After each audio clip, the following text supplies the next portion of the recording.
Low key, should have literally crawled under the table. Anywho, hey y'all, long time no see. Welcome and welcome back to another episode of Solar Vision. Let's get this water off the frame because that's ghetto and y'all don't need to be seeing it. Y'all don't need to be seeing that. Okay, let's just address the elephant in the room. The elephant in the room is the fact that y'all ain't seen me since November. I was like, I'm gonna take a little Thanksgiving, Christmas break off because we have family in town, like different sets of family, a lot going on. We hosted a lot of events over the winter break or winter months or holiday season, shall I say. So I was just like, this is going to be too much for me. And so I was supposed to come back in the new year. A lot of stuff was happening. As you can see, the backdrop is giving different. The backdrop is giving, I wanted to move it so that I can film at random times in the day because my schedule is not, a schedule that most people have. It's not the same thing every single day. So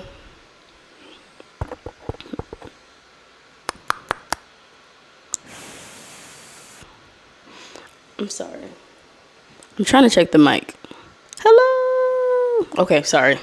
Sorry for your ears. I might have to cut that out. But anywho, I was set up in the office and my husband works in the office. He works from home. Sorry if my voice is... It's just been a long time, okay? Excuse a lot from me today. Hands just ashy. Arms, I hope you don't see them that much. Anywho, I was set up in the office and, whenever I plan to film something, I just go in there and start setting up. But then if my husband has a meeting that he has to attend, he has to speak, well, that means I can't be in there, which means I can't record, which means certain times or certain weeks I'm just not able to put up a video. So I wanted it to be somewhere that I can easily access any time of the day whenever I feel like I want to pop in for, 20 minutes and pop out. It works with my schedule. So, long story short, I moved my backdrop into the guest room, and with my husband's help, he helped me decide to put this in the corner. I'm in a corner. That's really cute. It's really cute. I like it. I like it. So, yeah, some artwork is gone. Some stayed. It really needed a refresher because even in the last few videos or ever since the beginning, I was like, it's kind of too much going on, but I don't really know what to do. I don't want it to be just a green backdrop with nothing behind me. I feel like something had to be behind me, but my stable pieces are here, and I like them.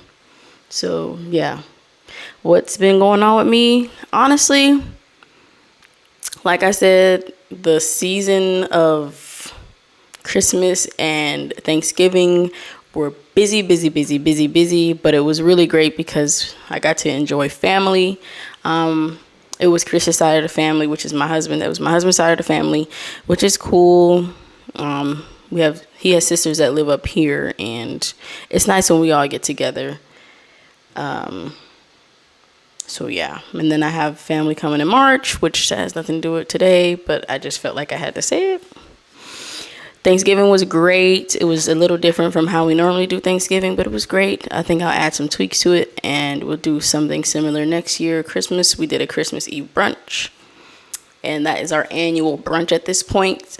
If I do remember, I can edit and put our little video in. My brother did, so we all dressed up as... Okay, so last year we did a pajama party. Well, technically year before last we did a pajama party. This last Christmas Eve, it was the elves theme. So the blank elf, the blank elf, the blank elf. Each family had matching pajama pants, and then everyone had their own elf shirt that spoke to the personality. So I had the skating elf, the roller skating elf. Chris had the swole elf. Dallas had the gamer elf. Kalila had the princess elf. And each, family member had a specific elf shirt that matched their personality. I don't know if you ever heard of it, but I'm explaining it for those of you that have never heard of it. That was very fun. That was really good. Had some good food. Anytime you have good food and you have family around, that's good. Jeff flew in from Seattle to spend Christmas. He spent Christmas with us and flew out a couple of days after Christmas, probably a week after Christmas maybe. And yeah, that was great. Is that it? Is that all the update we need? Okay. So this episode, it's not really much happening. I don't have a specific topic that I want to talk about. I'm not sure if that's good or bad, but here we are. I just want to talk about New Year's. And honestly, I came out here and I was like, I'm going to talk about the new year, or, the new year. And then I wanted to go into a tangent about like how everybody, or some people, say Happy New Year's with an S on it when it's just one new year. It's the new year coming up. And I just said, I'm going to talk about the New Year's. So I'm just not going to talk about anybody anymore because clearly I'm not qualified. But when I do send the text out, or when I say it to someone, Happy New Year, you have to say Happy New Year. You cannot say Happy New Year's. Because how many years are you talking about? Are you saying Happy New Year's for the next 10 years? But you say it to me every year, so you should say Happy New Year. Okay? Welcome to English class. You're welcome. Happy New Year, singular. One new year. New Year's is plural, and we don't need a year to be longer than what it is. Okay? But I just want to talk about the new year and how, I don't know, this new year, or maybe it was last year as well for me, but I just don't remember. But this new year was like, oh, okay, it's cool, it's a new year, but like, I don't know, I don't feel any new year magic. I don't know if you're supposed to feel it. I just said I can't remember if I felt it last year, but this year just felt like, man, like we were all excited to wait up till midnight and do all that stuff, but it's just not hitting like it used to. Maybe I just wasn't in the mindset of like being extra excited for the new year. Maybe that's what it was. But if you were like me and you felt like the new year wasn't what you like, I guess not the new year, because new year ain't over yet, but the entry into this new year wasn't as exciting, like you feel kind of like about it. Me too. You're not alone. I don't know. I'm not saying I don't have anything to be excited for, but it's just like, I don't know. It's not like I'm bursting with like, oh, new opportunities coming my way, which I don't know. I at least want to be here and let the people that are just like me know that New Year is not all that, or my New Year didn't feel like it was all that. And same. And I think that's all right. For me, if I'm being honest, if I have to think about it, one of the main reasons why the new year isn't that exciting to me is because I no longer wait for the new year to try new things. I no longer wait for the new year to come to be like, I'm going to do this, I'm going to do that, I want to do this, I want to accomplish this, I want to start doing this, I want to start doing that. Because the way I live my life, if I feel like there's something I want to change in my life, I'm going to change it right then and there. Or I'm going to make steps towards changing it, whatever it is. It might not be something that's a minor change. If it's a big change, then, you got to make steps to get there. But for me, I just feel like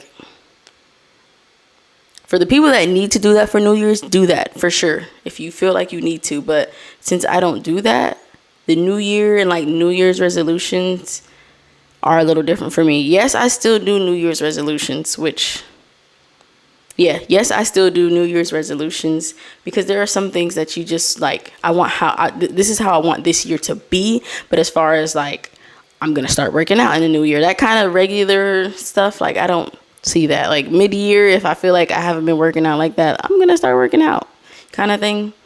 Like the new year is the best year for people to sell certain things to certain kinds of people, because they know they're going to start it and probably, I'm not hating, but probably won't continue it, because it's like you're waiting for this big thing to happen. You're waiting for this motivation to happen, and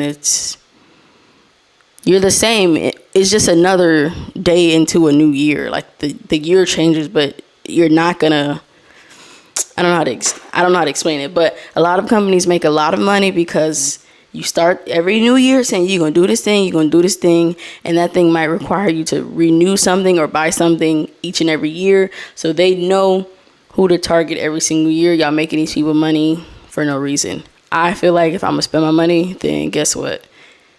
Whatever I spend my money on is going to be used. Anywho, with all that being said, what are your New Year's resolutions? For me, well, comment it. But for me, I think that my resolution, I want to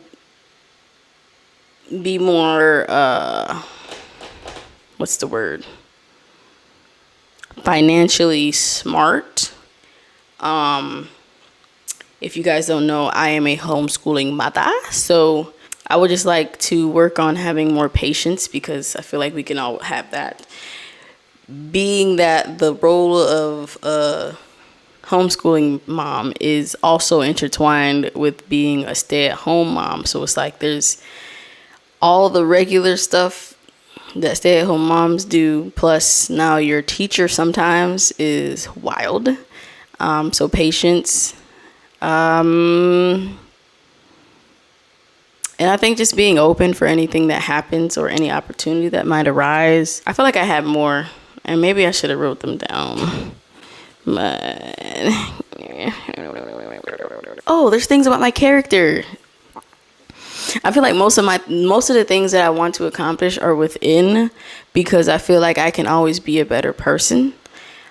Whether that is, I guess, mainly just my character and like how I treat people and how I see myself and how I treat myself. Those are things that, or like how I react and interact with people. So I think that my problem is that I don't react externally to things.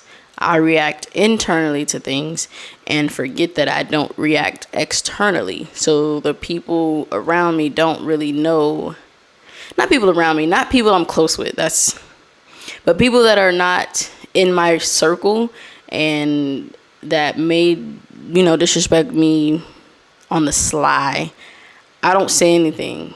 I just understand and interpret how that made me feel, but I don't say anything to them. Not because I'm scared, it's just because I don't know how to do that. Okay, I guess I am scared. Not scared of them, but scared that they'll react in a way. I guess I'm scared of them. I don't know how to explain it. I'm not scared of them. I'm not scared of people. I just don't want people to take what I say in a way that I don't mean it. So I don't want to be misunderstood with how I respond, because if you live your life being misunderstood for the simplest things, and it's just like, now I'm sensitive to like you misunderstanding me, which I know this should not be a thing. It's not my job to worry about how they feel and how they react. I need to be able to say what I need to say. But for certain people, especially if I don't know them, it's just like, for the most part, I don't say things because I don't see it as a big deal. But then repeat offenses make it a big deal, and then that makes me want to think back or go back in time and say stuff from the jump so that it wouldn't escalate to being something big, even though nothing really escalates to me having to like get bold and buff, but it escalates to me having to call someone out on their BS and how they treat me and how I don't like that, which I could have set the tone. I could have and should have set the tone earlier, and I have been getting better at that. But as you all know, if you're on your healing journey, you realize what's going on, but when it comes time to do it, like, it takes a lot of balls, basically. And depending on the time, you may not see it, and or, what am I trying to say? I need a drink. It's like each test you do a little different, because sometimes you don't even know something is a test until you register it as a test. And certain tests you have to do not so well on in order to learn. So gradually getting better at, telling people, I don't like how you did that. I don't like that. Because I would clearly just take it in and tell my best friend, and then that be that. But some people need to hear that that wasn't okay. Like, what made you think that was okay? Or I didn't like how you talked to me, or I didn't like this. Like, whatever someone does to threaten the inner me should be said out loud. Period. So yeah, this is something I wrote. I'm working on speaking my mind, not biting my tongue, and ignoring things that bother me. Whenever someone interacts with me, or someone I know that knows me, not someone that isn't a close person to me, family or friend, I feel like, since you know me, you should know how I would respond to things. You should know that I wouldn't like this, I wouldn't like that, especially if I express something like, well, not, especially if I feel like I've expressed all of me and you know all of me. I assume that you shouldn't ask me certain things, because you should know, like, hey, this isn't really aligning with her character. But in actuality, that's not okay. You can't assume that someone is going to know your answer.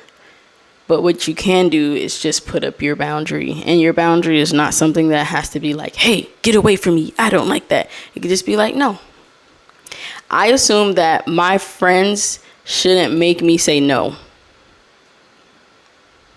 But that doesn't make sense. That's why it's a question. It's a yes or no question. If I don't want to do something, or if I don't feel like certain things align with what's going on with me right now, I should be able to say no. But for me, I don't like saying no to people, because there's a whole backstory behind that. So I automatically assume, like, hey, you're my friend, you know me, don't ever make me say no. Any question you ask me, make sure I can say yes to it, because I don't want to say no to you, kind of thing. Because I think I'm kind of that same way in reverse. So I wouldn't ask a friend a question that I knew they would say no to, because I feel like I know them that well, right? But that doesn't mean that that friend or that person or that family member or whoever doesn't know me because I had to say no to something. I should appreciate that I was asked and give my answer based on how I feel. I know somebody out there feels me. Somebody out there feels me, and that's something that, those are some things that I want to do. Like I said, most of my stuff is just like internally, because certain things really do bother me. And if you were an overthinker, you know that you can remember something from weeks ago and it just pop up in your brain, and you realize, like, man, I should have said this, I should have did this. It's never really in the moment, which I don't know if I'm one of the few people, and I'm not saying this to make myself seem like I'm rare or whatever, but yeah, my brain sometimes is delayed. Like, unless I'm not actively listening, but sometimes I don't notice disrespect sometimes, because I'm rarely around people that disrespect me. So when it happens, I'm like, I don't know how to respond. So working on responding to that kind of stuff is something that I'm working on. But you know what has to happen for me to be able to work on it? People disrespecting me. And I don't like that. Because God knows how to give you tests. Especially if there's something that you really want to work on. It's just like, okay, that's what I'm going to do. But I always tell my best friend, I despise people that could just like pop off on people, like already upset, already yelling, when someone tries them. And she says, there's pros and cons to everything. And I'm like, yeah, you're right. That's very true. But I do want to be able to just pop off on anybody. But I actually don't. Honestly, that's not really me. It wouldn't go with my style. But I just wish I could be able to speak up for myself, kind of thing.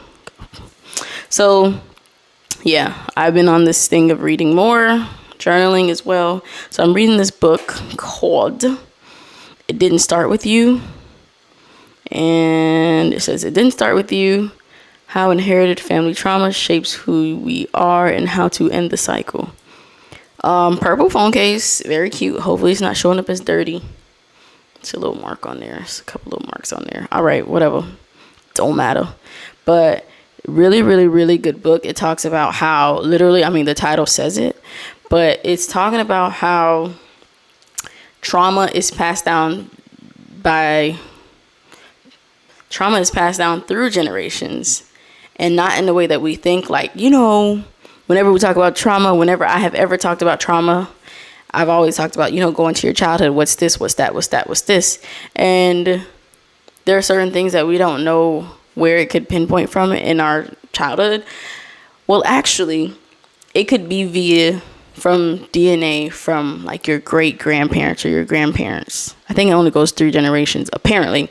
But you can be holding trauma from your grandma or your mom or your grandpa or your dad. Like, you could be carrying trauma from them, and it can come all the way down to you and have adverse effects on your life, even down to a specific traumatic event that someone in your heritage had, or like something that someone experienced. Like, it just goes into like all the family history. And it's a really, really good book. I've been reading that. I mean, it's already helped me like pinpoint different things in my family tree. So it talks about your family tree, your family history, how some things that you do and say and how you feel and how you experience life stems from the DNA changes that happen when your ancestors, or did you say the ancestors? I don't know. Your ancestors have experienced, and they didn't uncover it. They didn't process it, and it went down through to you. So that's why it's very important to process your trauma and, express how it makes you feel and feel all the feels, and don't ignore it, because you could be potentially passing them on to your children. Unspoken things are having adverse and huge effects on people, and it's a really, really good book. If y'all want me to go deeper into it, I would be more than happy to do so.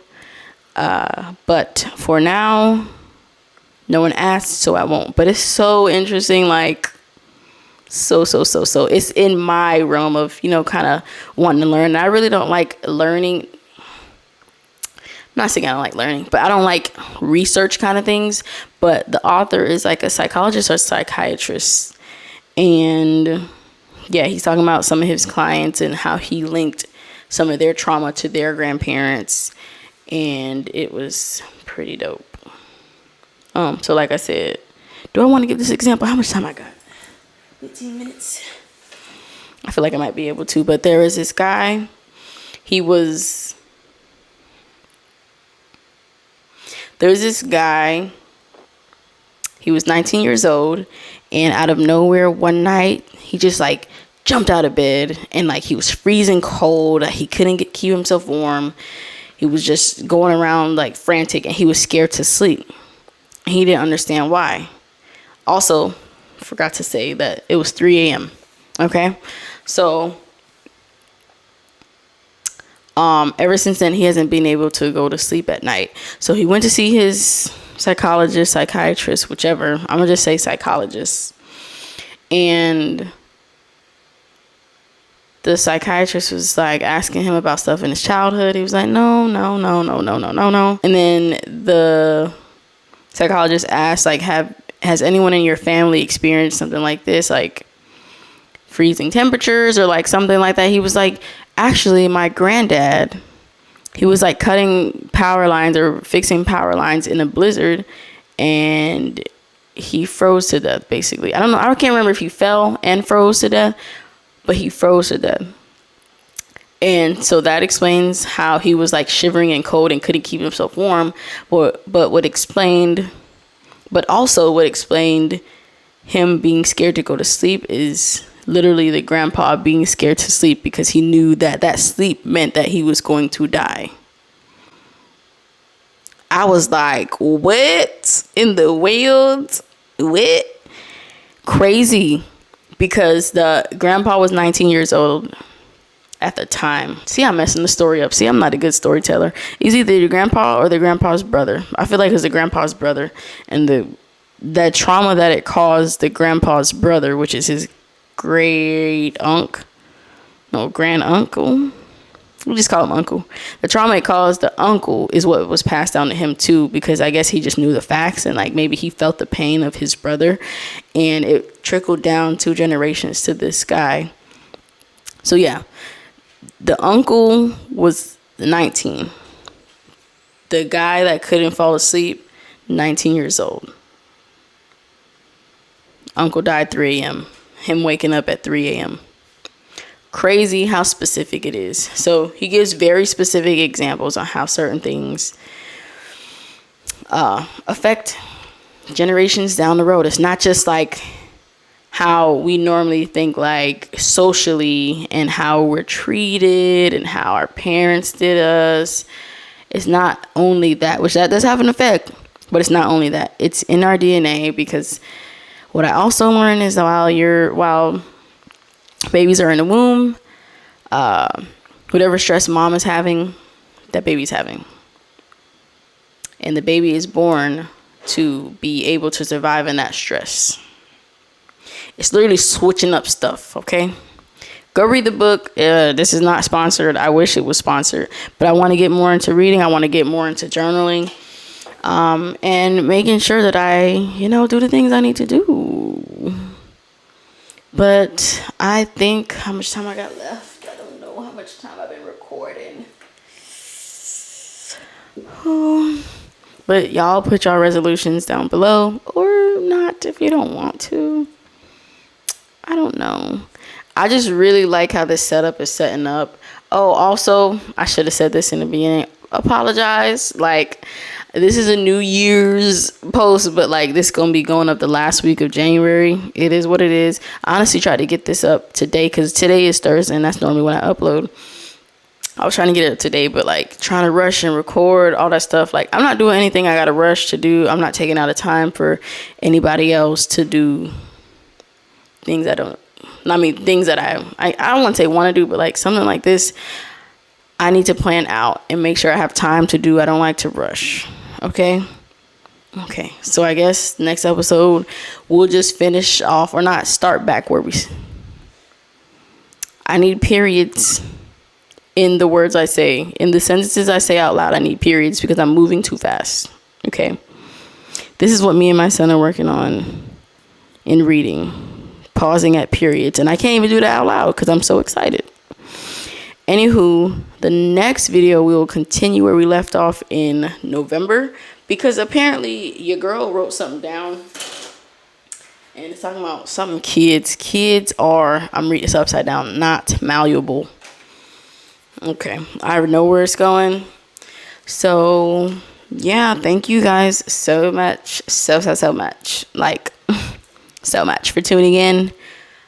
I've been your host, Ashley Deuce. Don't forget to like, comment, subscribe. If you're a listener, give this a rating. And yeah, thank you for rocking with me. Actually, also, before I end, the most recent video, the last video I posted actually has been gaining some really great traction. Let me just shout myself out, or shout y'all out, basically.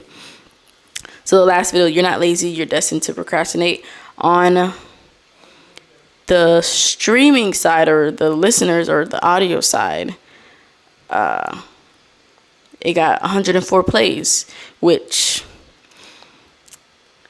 my plays haven't been, crazy like that. Because, I'm starting out, people say you got to do this for 2 years to see, your audience grow for real. But yeah, in the last couple weeks, I guess it had a big peak on Christmas, which is crazy because I don't know, people listen to podcasts on Christmas. I don't know. But it got 104 views. My highest viewed video is How to Find Yourself, 385. And then, it trickles down to 47, 32. Least viewed, Why You Don't Need Closure, 8. But it's crazy to see the difference between the audio listeners and the YouTube listeners. Clearly, YouTube is harder because I don't know why. Maybe it's more saturated. I don't know. YouTube be hating. I don't know. But I do hope that as I continue to go, we continue to grow. If you guys want to see, like I said, if you want to hear about book stuff, tell me about it. I won't do it on the podcast. I'll just do another video or another series. And then if you want to know about homeschool stuff, let me know. Because I've been thinking about making videos geared towards that direction. Not for the podcast, like I said, but like on my personal Instagram. So let me know. Okay? All right. I hope y'all have a good day, morning, evening, weekend, weekday. That weekday is a day. And thank you so much for tuning in. Come back next week. Please tell a friend to tell a friend to tell a friend, because we're trying to grow. Okay. Oh, also, me and my husband might be starting our own podcast. I'm not going to say the name, but we had the name for a long time. And I've been wanting to get him to do that with me. So he finally has time to be able to do it. So we're going to get to it. That rhymes. I've been rhyming and you ain't been noticing. Low-key rapper. Okay? All right. Is that it? Is that it? Is that it? I have also decided to make, the chunk or the main topic of each podcast episode just that. And then I might just do like the Reddit stuff in a separate video, because I just feel like it's just too much, too much. Especially as far as editing, because I don't be having time as it is. I need to hire an editor, but I don't want to pay because it's not in the budget. So, yeah, editing these videos is really a big thing that, takes up a lot of time. But I feel like I'm doing a service to my community, so I guess whatever. This is technically volunteer work, okay? Let me hit up these sponsors real quick. See how I can get sponsored with 2 views an episode. All right, let's manifest like 10 views in the first 3 hours. Let's pray. Okay. Anywho, sorry for rambling. Thank you so much for watching, especially if you were watching after I took that kind of a break. Thank you. I'm going to be doing my best to post every week. It should be able to happen now that I'm in here. So yes, bye.